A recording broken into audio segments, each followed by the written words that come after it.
one of our biggest friends and allies inside of Parliament, Jeremy Corbyn.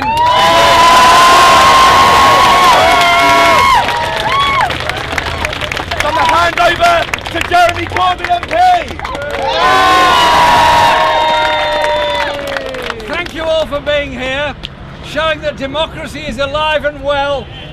Maybe not in there, but out here, okay? I've just come from making my contribution in the budget debate, and I listened very carefully to every last word George Osborne said, and then I read what's called the Red Book afterwards. Quick points on the budget. One, it's a budget that attacks young people. Takes away grants, turns them into loans, doesn't provide housing, doesn't provide sufficient wages, doesn't provide opportunities. It's an attack on young people. Secondly, it requires councils to sell properties, it requires housing associations to sell properties, it reduces housing benefit and does nothing to control the scandal of very high rents, particularly in London. Therefore, more young people being homeless, more people without anywhere to live, more young people underachieving in school because they're living in such poor and overcrowded conditions. Corporation tax is being cut, again, in a race to the bottom between country after country, making life easier and cheaper for big business to operate, charging other people more and more. And so this is a budget about redistribution of wealth yet again in favour of the richest and most powerful at the expense of the poorest and most vulnerable. And in my concluding remarks in my speech, I said this: I long for the day when there is a Chancellor of the Exchequer who gets up and says the objectives of a democratic society are, one, to prevent anyone falling into destitution, two, to expand the economy in a sustainable way with green industries and green jobs, to provide full work for all the brilliance of young people coming out of university rather than condemning them to 0 hours contracts and unpaid internships in a way of trying to get on in life.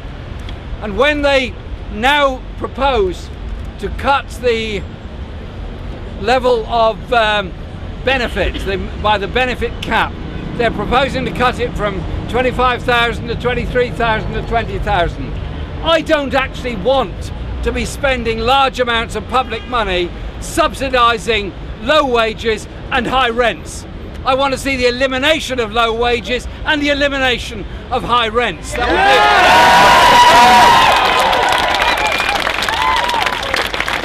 I will vote against the reduction in the benefit cap because I know what the consequences are. I'm proud to represent Islington North in Parliament. I'm proud to represent a London constituency. But the reality of the benefit cap and the lack of control of the rents, private rents, is that my area is being socially cleansed of anyone on an average or below average income, any working class family that's trying to survive unless they happen to be in a council place. At least that used to be the case. What is now happening is that councils are being told to charge a market rent for anyone who earns over 30,000 a year, which is not much above the London average. They're also being told that they have to sell high value properties. And it's absurd and obscene what is happening. My council has a building programme, well done Islington.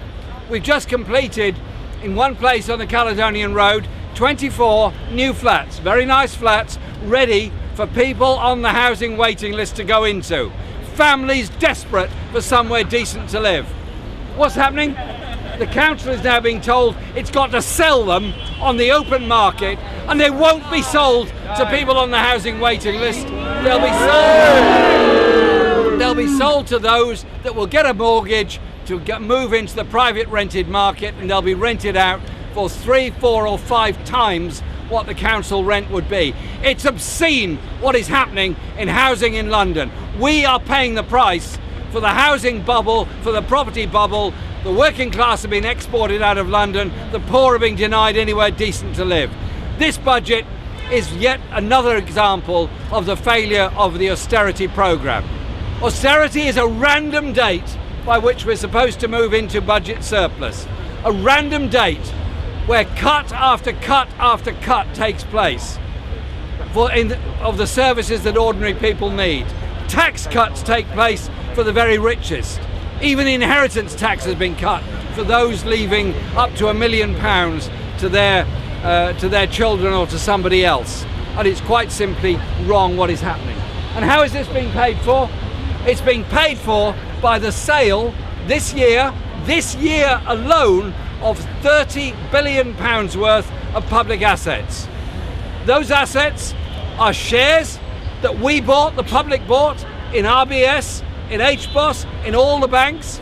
It's being paid for by the sale of public land. It's being paid for by the sale of publicly owned industries. It's even being paid for by the sale of King's Cross and the developments around that. Those bank shares are being sold at a loss. We are being ripped off by this government. We're being ripped off of our assets, and we're being ripped off of the chances of so many young people in our society. Is it right that in the 21st century, in the fourth richest country in the world, there are thousands of people sleeping on the streets? Is it right that so many young people have nowhere decent to live? No. Is it right that 1 million people are using food banks? I want a budget that shares the wealth, that eliminates the poverty, that gives the opportunities. Our movement, and it's our movement against austerity, our movement for peace, our movement for justice is getting stronger day by day by day by day. And it's that democratic voice we want heard loud and clear, far and wide.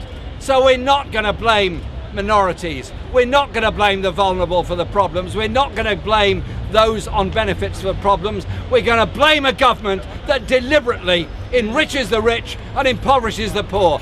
Thank you for being here today. Thank you for standing up.